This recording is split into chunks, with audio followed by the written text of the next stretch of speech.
Hello everyone, welcome back. And today we are going to be doing not only our first anime review, our first animated TV show review, and also one of my personal favorite animes of all time review.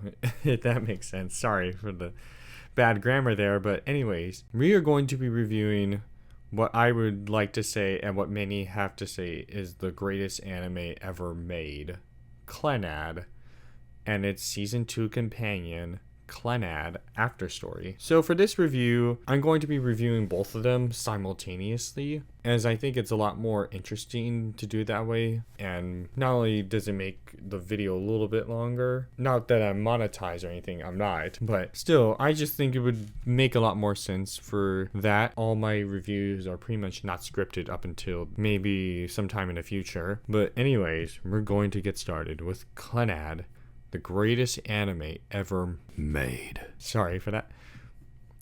So Clannad, let's talk about it. It's based on a visual novel which was released in Japan in around 2004, and the anime was released 3 years later along with its season 2 counterpart the next year. There was a movie released and I didn't watch it, and nor do I plan to because I've heard all the negative backlash against it.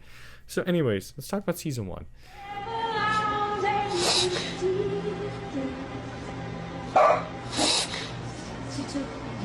The basic setup is Tomoya is a high school delinquent and he meets Nagisa just by pure chance. And as season 1 continues along with the first half of season 2, Tomoya is introduced to various characters and their unique problems. The first arc is Fuko. Her exact nature isn't known, but I like to theorize that she's some type of ghost, some poltergeist apparition thing. She's given out these handcrafted starfish, wooden blocks, to various students around the school for her sister's wedding.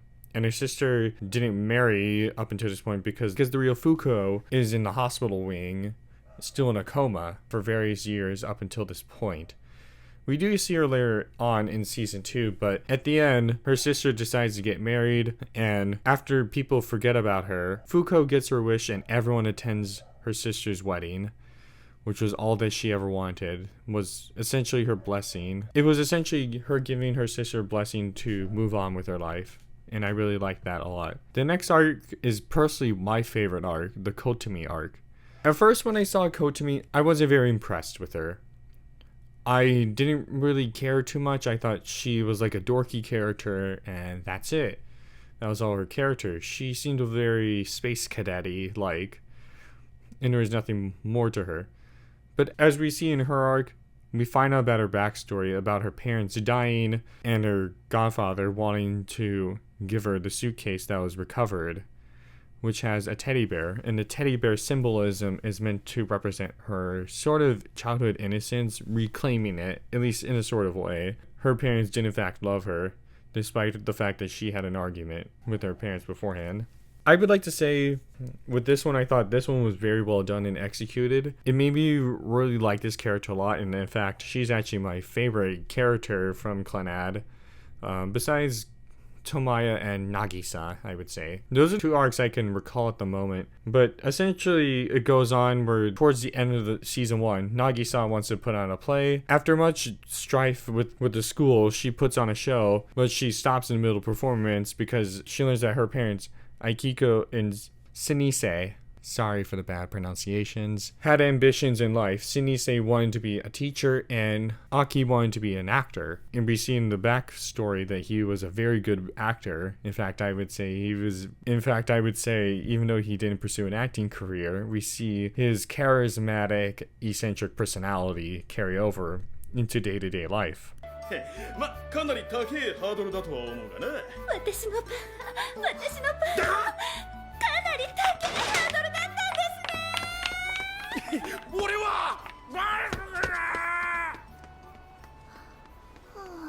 But thanks to the encouragement of her father, Aki, Nagisa performs the play, and that ends season 1. Season 1, I would say, I definitely do like the arcs we saw.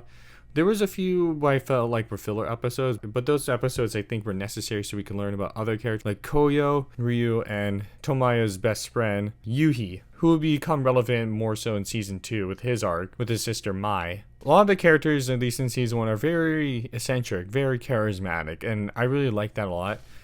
But it has a lot of emotional depth with this. My only critique with this, again, I think it has more so to do with the writing department, is some of the episodes felt like it merged a few arcs together. Now, keep in mind I have not played the game, but I am pretty well aware of its existence and aware that it's made up of certain arcs and stuff. It was definitely very funny, slice of life at parts, but when it became very serious, it was very serious. It did not break the tone, and it kept itself consistent, balancing the serious arc with the slice of life. My only critique, I would say, is with Nagisa in this story. Now, Nagisa, as far as I'm aware in the visual novel, is a lot more desperate, and that's why she attaches herself with Tomaya. It's a sort of semi-codependent relationship. Now, that's not to say Tomaya and Nagisa don't love each other. Of course they do, and I think that they're very good for each other. Nagisa pushes Tomaya in many ways to be a better person. We did get a lot about Tomaya being outside a lot, and we didn't know the exact reason and why he doesn't go home until much later. It's much more of a gut punch when we see his alcoholic father sitting there drunk watching TV all day, and we get a sense that he doesn't like him.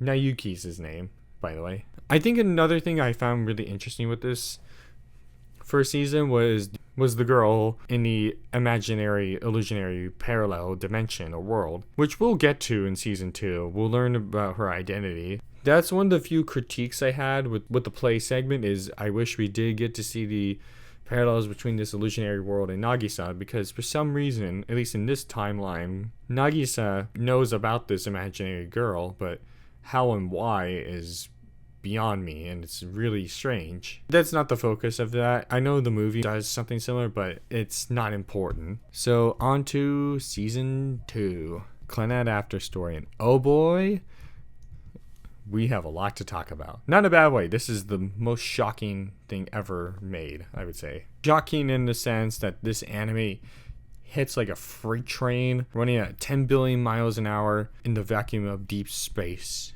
where there's nothing else but the void of space. Needless analogy aside,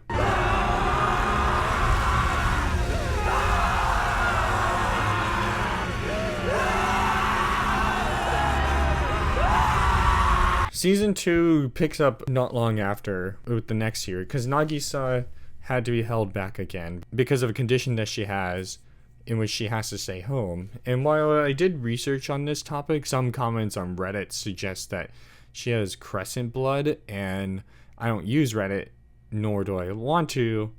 I think it's a very interesting theory, but I don't know. I'm not a medical doctor, and I'm not well versed into that. But anyways, we get what I would like to say is easily one of the most interesting arcs up until the second half of the anime. Yuhi and Mai. Throughout this arc, Mi wants her brother back because her brother has not been the best brother and not caring about his sister. In fact, I would actually go as far as to say he's kind of selfish and neglectful of his own little sister. So Tomaya, Mi, and Nagisa devise a plan to get him join the soccer team again, but also to get him to understand that he needs to be a better brother. And that involved Tomaya and Mai pretending to be dating, but of course they're not. The point is that he needs to start taking care of his sister and start taking things more responsibly. And this arc ends when the two of them get into a physical altercation after beating up the soccer team. Yuhi kind of realizes how he needs to be more responsible, and he grows up and matures from this and builds a better relationship with all of his friends, including Tomaya. Misei's arc in this, I would say it was interesting, but I didn't really care too much for it. I thought it was kind of weird that the cat that she had was a secret admirer of hers, but reincarnated. It was an interesting arc, but I definitely think besides the, well, I like to questionably call filler arcs, it's definitely one of the weaker arcs, I would say. The gangster arc, I really liked a lot. You learn about this tough mob boss who's trying to keep the peace, but it turns out he is dead, and his sister is the one pulling the strings, and his sister's name being... And ultimately at the end, we see these orbs. I didn't notice this when I first started watching, but after learning about the game and the mechanics, and as well as rewatching, I did notice in the title cards these glowing orbs. And she explains that there's a legend that every single time a good thing happens, an orb is created, people can see it. There are some various religious parallels with this, but towards the beginning of the second half of the anime, Tomoya and Nagisa get married. They move in together in an apartment complex, and this is when it starts to hit hard, really hard. Nayuki is arrested, causing Tomoya's career to kind of suffer because of this. But after this, they decide to get married, and personally, in my opinion, that scene alone really hit really hard. After a very stressful situation, Nagisa decides to commit to Tomoya. When Tomoya is trying to get his blessing from Nagisa's parents, it was very funny, but also really heartfelt when he did it, and it was incredible. But here's when the sad part comes in.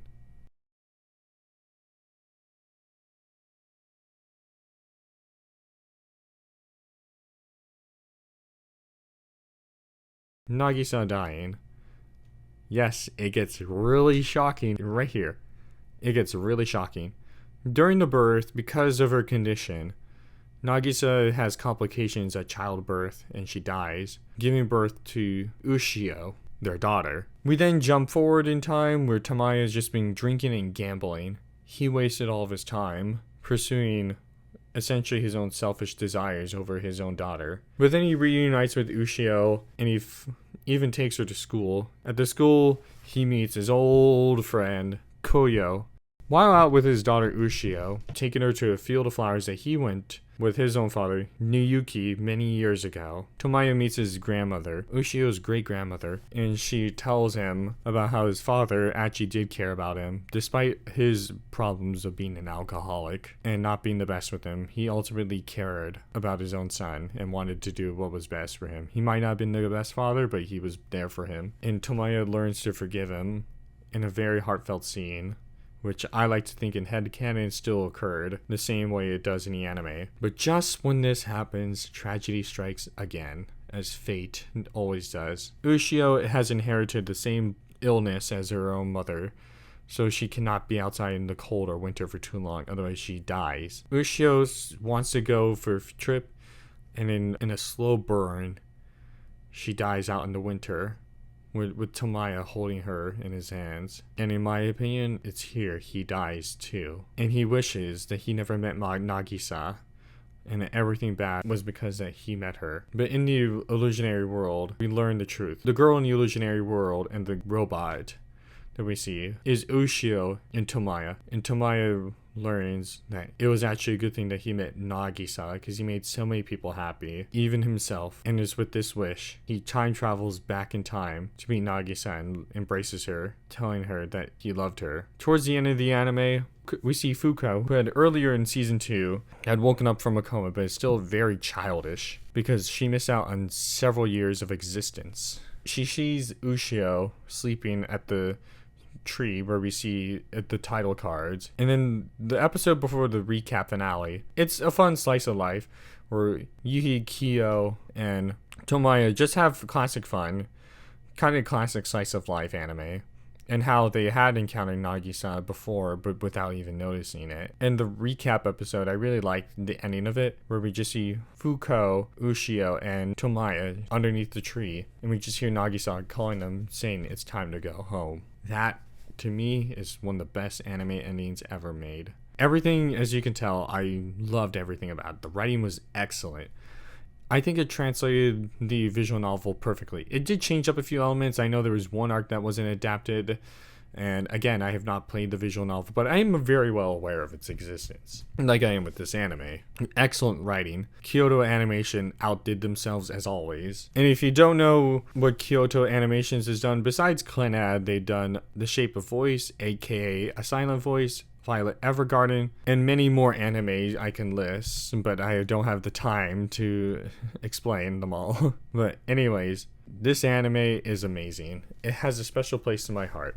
My only critique, I would say, is the repetitive use of the music. But then again, coming from the source it came from, it makes sense that they reused assets. And Snowfield, when I first learned about Clannad, I was listening to a slow reverbed version of Snowfield, and I didn't know what it meant. until I watched the anime, and oh boy, I have a different appreciation for that song. And like I said, this anime makes you really care about the characters and really feels like you know them, like you're friends and family with them. And that's one of the messages behind this anime is family looks different for everybody. Not necessarily biological family, of course that's part of it, but more family composes of people you care about and you love. Friends, again, family members, loved ones, kids, etc. And this series has a lot. This anime has a legacy I think will never be matched ever again. Of course, there's Higagarashi, aka When They Cry, which I'm currently watching right now. But the fact that both the anime and from what I've heard, the visual novel plays the emotional fiddle or the violin and messes with your emotions in a good way to where you care about the characters so deeply that when something bad happens to them or when you learn of something bad happening to them, you feel it. It's not a gut punch, it's a knife stab multiple times in the gut. And that's what the series does over and over and over again, because that's what life is. Life is cruel. No, Davy Jones, I don't think that's the case, but I digress. This anime series is amazing. I definitely would say if you watch this anime, you'll have a fantastic time. Don't even look at the comments section of this video unless you've seen the anime already and you want to hear my thoughts. And with that, thank you very much for watching. And if you want to know why I rate this, this is like a 10,000 out of 10. I think this anime is not just good for anime fans, but also for people who appreciate animation, good storytelling, and drama-centric series as Clannad.